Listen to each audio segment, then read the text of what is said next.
আসসালামু আলাইকুম রহমতুল্লাহ। 10 মিনিট মাদ্রাসায় আপনাকে স্বাগতম। আজ আমরা মুমিনের 10টি বৈশিষ্ট্য সম্পর্কে জানব। মহান আল্লাহ, ফেরেশতা, নবী রাসূল, আসমানি কিতাব এবং শেষ দিবসের প্রতি একজন মুমিনের দৃঢ় বিশ্বাস রাখার পাশাপাশি জীবন চলার পথে বেশ কিছু বিষয় ও বৈশিষ্ট্য রয়েছে যা মুমিন বান্দাকে অর্জন করে নিতে হয়, তবেই একজন সাধারণ মুমিন প্রকৃত ইমানদার ও আল্লাহর প্রিয় হওয়ার সৌভাগ্য অর্জন করতে পারে। হাদিসের আলোকে এই ভিডিওতে আল্লাহর প্রিয় মুমিনের 10টি বৈশিষ্ট্য তুলে ধরা হলো। নম্বর 1, পারস্পরিক আন্তরিকতা ও হৃদ্যতা। শুধু আল্লাহর সন্তুষ্টির জন্য পরস্পর ভালোবাসা ও অন্তরঙ্গতার সম্পর্ক তৈরি করা মুমিনের অনন্য বৈশিষ্ট্য। নবী করিম সাল্লাল্লাহু আলাইহি ওয়াসাল্লাম বলেছেন, মুমিন সবার আপন হয়, অন্তরঙ্গ হয়। যে অন্তরঙ্গ হয় না এবং যার সঙ্গে অন্তরঙ্গ হওয়া যায় না তার মাঝে কোনো কল্যাণ নেই। মুসনাদে আহমদ, হাদিস নম্বর 9198। নম্বর 2, সৌজন্যমূলক আচরণ। মানুষ সামাজিক জীব। সমাজে নানা রকম মানুষের সঙ্গে চলতে হয়। মানুষের সঙ্গে কেমন আচরণ হবে?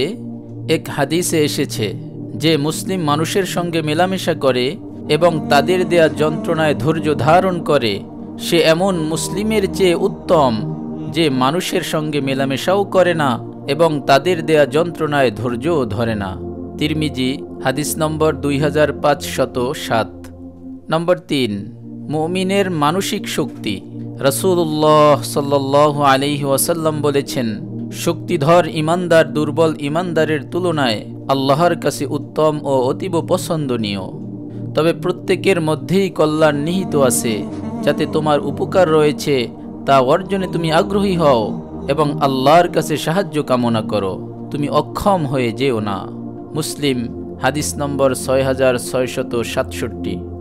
নম্বর 4, মুমিন সহজ সরল।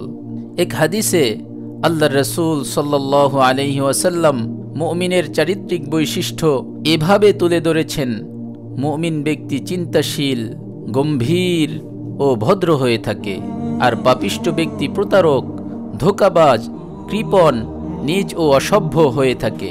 তিরমিজি, হাদিস নম্বর 1964।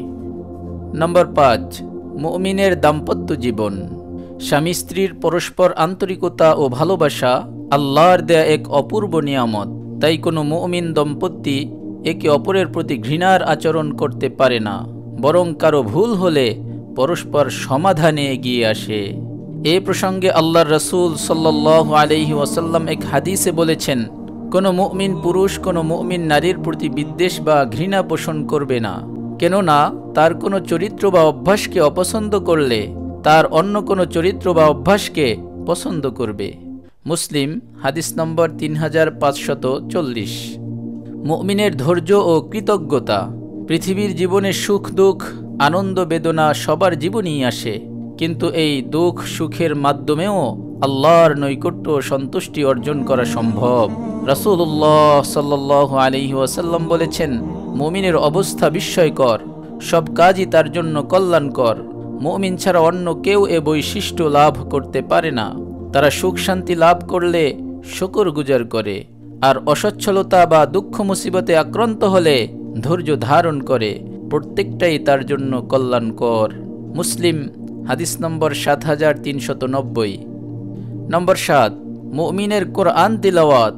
নবী করিম সাল্লাল্লাহু আলাইহি ওয়াসাল্লাম বলেছেন, যে ব্যক্তি কোরআন তিলাওয়াত করে তার দৃষ্টান্ত এমন লেবুর মতো যা সুস্বাদু ও সুগন্ধযুক্ত, আর যে ব্যক্তি কোরআন পাঠ করে না তার দৃষ্টান্ত এমন খেজুরের মতো যা সুগন্ধহীন কিন্তু খেতে সুস্বাদু।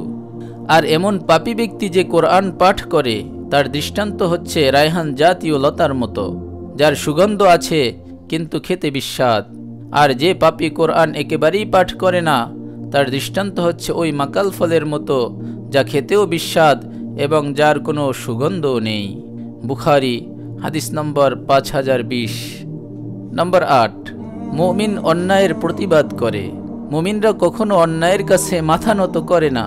মহানবী সাল্লাল্লাহু আলাইহি ওয়াসাল্লাম বলেছেন, তোমাদের কেউ যখন কোনো অন্যায় হতে দেখে সে যেন সম্ভব হলে তা হাত দ্বারা রুখে দেয়, আর এটা সম্ভব না হলে প্রতিবাদী ভাষা দিয়ে তা প্রতিহত করে, আর তাও না পারলে সে যেন ওই অপকর্মকে হৃদয় দ্বারা বন্ধ করার পরিকল্পনা করে, অর্থাৎ মনে মনে ঘৃণা করে।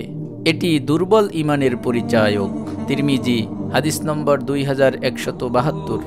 নম্বর 9, মুমিন যা ইচ্ছা তাই করে না। আল্লাহর প্রিয় মুমিনের গুরুত্বপূর্ণ একটি বৈশিষ্ট্য হলো তারা দুনিয়াকে আপন মনে করে না, বরং সামান্য সময়ের অবস্থানই মনে করে। হাদিস শরীফে বর্ণিত হয়েছে, দুনিয়া মুমিনের জন্য কারাগার আর কাফিরের জন্য জান্নাত। মুসলিম, হাদিস নম্বর 2956। নম্বর 10, মুমিন আল্লাহর সাক্ষাৎ পেতে উদ্গ্রীব থাকে। রাসূলুল্লাহ সাল্লাল্লাহু আলাইহি ওয়াসাল্লাম বলেছেন, যে ব্যক্তি আল্লাহর সাক্ষাৎ পছন্দ করে, আল্লাহ ও তার সাক্ষাৎ পছন্দ করেন, আর যে আল্লাহর সাক্ষাৎ অপছন্দ করে, আল্লাহ তার সাক্ষাৎ অপছন্দ করেন। এ কথা শুনে এক সাহাবী জিজ্ঞেস করলেন, হে আল্লাহর নবী, মৃত্যুকে অপছন্দের কথা বলছেন? আমরা প্রত্যেকেই মৃত্যুকে অপছন্দ করি। রাসূলুল্লাহ সাল্লাল্লাহু আলাইহি ওয়াসাল্লাম বললেন, সেটা নয়, বরং মৃত্যুর সময় যখন মুমিনকে আল্লাহর রহমত, সন্তুষ্টি ও জান্নাতের খোঁজখবর দেয়া হয়, তখন সে আল্লাহর সাক্ষাৎ পছন্দ করে, আল্লাহ ও তার সাক্ষাৎ পছন্দ করেন। আর কাফিরকে যখন মৃত্যুর সময় আল্লাহর আযাব ও গজবের দুঃসংবাদ দেয়া হয়, তখন সে আল্লাহর সাক্ষাৎ অপছন্দ করে, আল্লাহ ও তার সাক্ষাৎ অপছন্দ করেন। মুসলিম, হাদিস নম্বর 2685। মহান আল্লাহ আমাদের প্রকৃত মুমিন হয়ে আল্লাহর প্রিয় হওয়ার তৌফিক দান করুন, আমিন। আপনি যদি এরকম ভিডিও আরও পেতে চান, আমাদের এই চ্যানেলটি সাবস্ক্রাইব করে পাশে রাখা বেল আইকনটি অন করে দিন। আপনার প্রতি শুভকামনা রেখে আজকের মতো বিদায় নিচ্ছি। আসসালামু আলাইকুম ওয়া রাহমাতুল্লাহ।